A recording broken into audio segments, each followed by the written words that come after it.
Major Western measures to limit Russia's oil profits over its war in Ukraine have taken effect.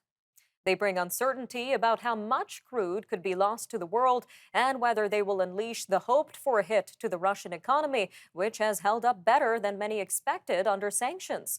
The European Union on Monday banned most Russian oil, and Canada and other members of the group of 7 democracies imposed a price cap of $60 US per barrel on Russian exports to other countries.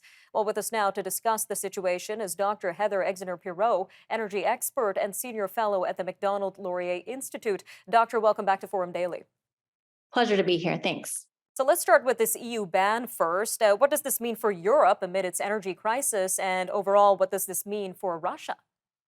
So the original ban was put in place a few months ago and is just taking effect, on December 5th. So they've had time to adjust, and it's a very careful compromise of trying to do maximum harm to Russia and minimum harm to Europe. The natural gas market is very different from the oil gas market. The oil is much more fungible. You can get it from more delivers. They're importing it anyways. And so I think they've tried to do as careful a job as they can to maintain their energy security supply of oil, especially given all the other constraints they're facing on energy, while trying to do, again, the maximum harm to Russia. And in terms of this G7 price cap of $60 per barrel, how much of an impact do you expect this move to have on Russia's overall profits? Right. So again, while the EU has mostly prohibited its import of Russian oil, the price cap applies to other countries. And so things like using insurance, European insurance, European shipping companies to apply this ban on others so that China or India, if they want to continue to import Russian oil, and they do, to try to at least limit the profit that Russia is going to make on it. So there's wide ranging, kind of debate as to what kind of effect this will have on Russia. So far, the sanctions haven't had quite the economic bite that I think people hoped. Hasn't limited their their oil revenues as much as we thought. But again, a lot of these things are only coming into hand right now. So I think we will see to what extent it is. They promise to review it every 2 months and can adjust it from there. So it's still a bit of a wait and see. Now, from your own expert opinion, what do you think what kind of impact would these measures have on Russia's war in Ukraine? This is this is where it gets very complicated, that we absolutely need Russian oil, that we have not been investing enough into fossil fuels, into oil and gas to meet current demand. If China did not have COVID zero policies, we would be seeing oil probably at 120 $150 a barrel, because China is still locked down and still has kind of a reduced economic growth. There's been some relief, and so there's much reluctance to reduce Russian production totally, but trying to reduce the amount of money they're making off of it.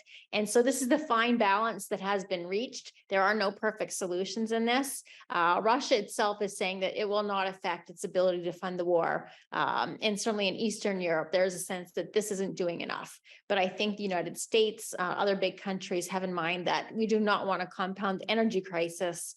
We don't want to harm ourselves more than we harm Russia. Seems to be a fine line indeed. Now, Doctor, we mentioned that Russia is rerouting European shipments to countries like India, China, and Turkey, especially at discounted prices. So, do you think these Western measures will likely be blunted?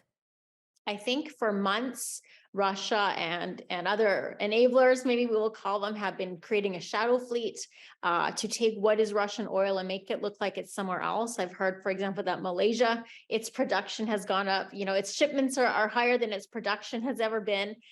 So there are all these ways that people are going to circumvent it. It still makes it complicated. It still makes it risky. It still, adds another layer of difficulty and complexity to Russia. And certainly, in the short term, we can debate the effect, but in the medium term, this has an effect on Russia's industry and on their economy for sure.